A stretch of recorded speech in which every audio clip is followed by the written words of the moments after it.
calificate.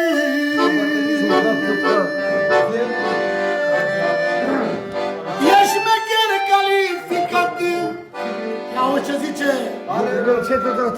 E șmecher calificate, nimeni nu te-a dărâmat. Dar nici nu poate niciodată.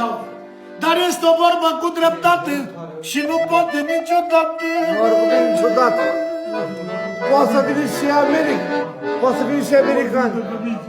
Auzi? Poate să vină și americani, nu doar pe asta. La mine nu sunt vorbe și sunt fapte. Eu am grad de meritate. Nu sunt vorbe și sunt fapte. Eu am grad de meritate. Că unul e brătian, ăsta-i șmecher number